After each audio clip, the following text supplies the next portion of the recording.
ستمبر کی 7 تاریخ، اور وہ ہمارے لیے پاکستان کی مسلمانوں کے لیے اس لحاظ سے بڑی تاریخی ہے کہ یہ وہ دن تھا جس دن پاکستان میں رسول اللہ صلی اللہ علیہ وسلم کی ختم نبوت کے دشمنوں کو یعنی قادیانیوں کو کافر قرار دیا گیا تھا۔ تو 1974 غالباً 1974، اور یہی 7 ستمبر یہ دن بھی اس میں چونکہ قریب تھا، تو اس میں میرا خیال تھا اگر وقت بچا تو اس کے بارے اس تحریک کے بارے میں آپ کو تھوڑا سا بتاؤں گا کہ یہ کتنی قربانیاں دی گئی ہیں۔ آج اگر امت مسلمہ اس معاملے میں حساس ہے، اور پاکستان میں اگر اس کے حوالے سے ایک حساسیت ہے،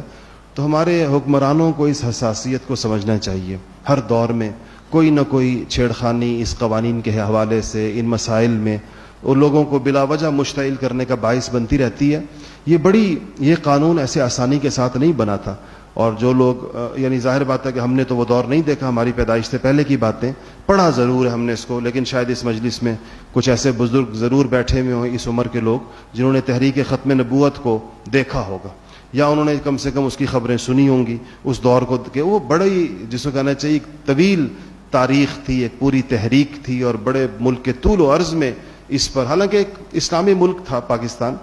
اور ایک اسلامی ملک میں اس بات کے جو لوگ رسول اللہ صلی اللہ علیہ وسلم کو خاتم النبیین نہیں مانتے اور کسی اور شخص کو نبی مانتے ہیں آپ کے بعد، یہ اس کو بتانے کے لیے یا اس کو قانون کا حصہ بنانے کے لیے اتنی جانوں کا نذرانہ کیوں پیش کرنا پڑا، اس کے اتنی سینکڑوں ہزاروں شہادتیں کیوں دینی پڑیں، یہ ایک ایسا تاریخی معمہ ہے جو کبھی کسی کو، یعنی اگر تو ملک مسلمانوں کا نہ ہو یا اس میں مسلمان اکثریت میں نہ ہو پھر تو سمجھ میں آنے والی بات ہے، لیکن اس سے آپ اندازہ لگائیں کہ اس بات کو بھی ملکی قانون کا حصہ بنانے میں، اور اس بات کو بھی ملکی دستور کا حصہ بنانے میں کہ وہ جو شخص رسول اللہ صلی اللہ علیہ وسلم کو خاتم النبیین نہیں مانے گا یا آپ کے بعد کسی اور شخص کی نبوت کا قائل ہوگا وہ مسلمان نہیں ہے، اس کے لیے بھی تحریک چلانی، اس ملک میں تحریک چلانے کی ضرورت پیش آئی، اس کے لیے بھی جانیں دینی پڑی، اور ایک دو نہیں ہزاروں جانیں دینی پڑی، تب جا کر یہ بات مانی گئی کہ یہ قادیانی جو ہیں یہ مسلمان نہیں ہیں اور یہ کافر ہیں۔ تو یہ حالانکہ یہ ایک بالکل واضح ایک ان پڑھ سے ان پڑھ مسلمان سے آپ پوچھیں کہ حضور اکرم صلی اللہ علیہ وسلم کے بعد کیا کوئی نبی آ سکتا ہے، یا کوئی شخص نبوت کا دعویٰ کرے تو مسلمان ہو سکتا ہے، یا اس کے ماننے والے اس کو 2 جمع 2 4 کی طرح کی ایک بات ہے جو سب کے علم میں ہے، وہ چونکہ اسی موقع پر ہوئی، ہمیں اس کو تازہ رکھنا چاہیے، اس موضوع کو، اس تحریک کو، ختم نبوت کی تحریک کو، اس کے لیے دی گئی قربانیوں کو، اور جس طریقے کے ساتھ اس پوری امت نے اکٹھا ہو کر تمام مکاتب فکر کے علماء نے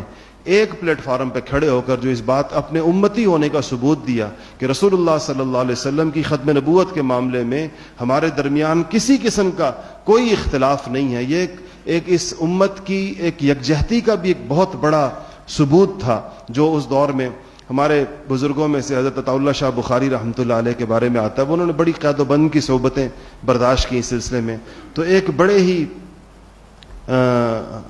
روایتی قسم کے پیر صاحب تھے اور وہ بھی جیل میں تھے، تو حضرت اللہ شاہ بخاری رحمۃ اللہ علیہ ان کی خدمت کیا کرتے تھے، کہتے تھے کہ انہوں نے کبھی مشقت نہیں دیکھی، یہ تو آپ کو پتہ ہے پیروں کا ایک اپنا لائف سٹائل ہوتا ہے، تو وہ ہمیشہ ان کے ارد گرد خدام ہوتے ہیں، خدمت کرنے والے مرید، اور وہ بھی تحریک ختم نبوت میں گرفتار ہو گئے تو جیل میں آ گئے۔ تو سید اللہ شاہ بخاری کے بارے میں آتا ہے کہ جیلوں کے اندر اس زمانے میں کوئی ٹوٹیاں باقاعدہ نہیں ہوتی تھی غسل خانوں کے اندر، تو لوٹا باہر سے بھر کر پانی کا لے جایا جاتا تھا غسل خانے میں رکھنے کے لیے، تو عطا اللہ شاہ بخاری رحمۃ اللہ علیہ ان کا لوٹا خود لے جا کر پانی کے لیے رکھا کرتے تھے جب انہوں نے واش روم جانا ہوتا تھا۔ تو انہوں نے ایک دن ان کو دیکھ لیا پیر صاحب نے، تو انہوں نے کہا کہ شاہ جی آپ سید ہیں، مجھے اچھا نہیں لگتا آپ سے یہ خدمت لینا کہ آپ رسول اللہ کی اولاد ہیں اور آپ میرے لیے غسل خانے کا لوٹا رکھیں۔ تو کہا کہ شاہ جی نے کہا، سید عطا اللہ شاہ بخاری نے کہا کہ مجھے یہ خیال رہتا ہے کہ آواز ہم نے لگائی یا اٹھائی، آپ بھی اس میں آ گئے اور یہ مشقت کی زندگی آپ کو بھی برداشت کرنی پڑی، تو میں آپ ہی کچھ خدمت کروں۔ تو انہوں نے پیر صاحب نے کہا کہ شاہ جی ساری عمر رسول اللہ کے نام کی روٹی کھائی، اگر ان کے نام پر 2-4 دن کی قید کاٹ لی تو کیا ہوا،